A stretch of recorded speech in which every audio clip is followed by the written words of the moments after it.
Chapter 19. Saul told his son Jonathan and all the attendants to kill David. But Jonathan was very fond of David and warned him, "My father Saul is looking for a chance to kill you. Be on your guard tomorrow morning. Go into hiding and stay there. I will go out and stand with my father in the field where you are. I'll speak to him about you and will tell you what I find out." Jonathan spoke well of David to Saul, his father, and said to him, "Let not the king do wrong to his servant David. He has not wronged you, and what he has done has benefited you greatly.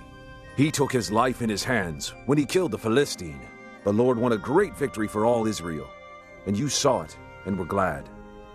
Why then would you do wrong to an innocent man like David by killing him for no reason?"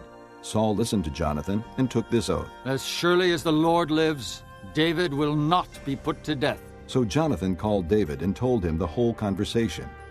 He brought him to Saul, and David was with Saul as before.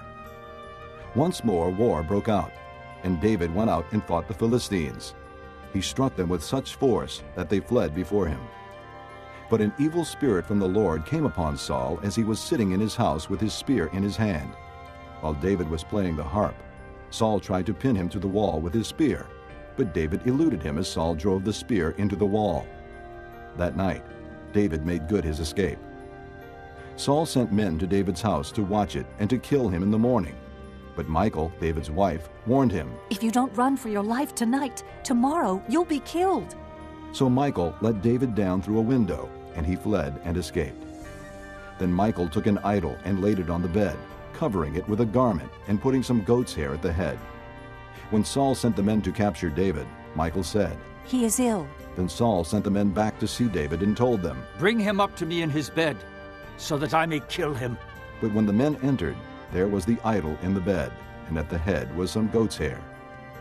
Saul said to Michal, "Why did you deceive me like this and send my enemy away so that he escaped?" Michal told him, "He said to me, 'Let me get away. Why should I kill you?'" When David had fled and made his escape, he went to Samuel at Ramah and told him all that Saul had done to him. Then he and Samuel went to Naioth and stayed there. Word came to Saul, "David is in Naioth at Ramah." So he sent men to capture him.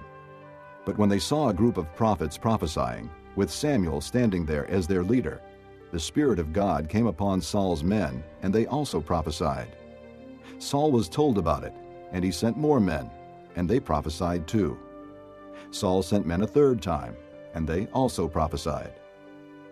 Finally, he himself left for Ramah and went to the great cistern at Seku, and he asked, "Where are Samuel and David?"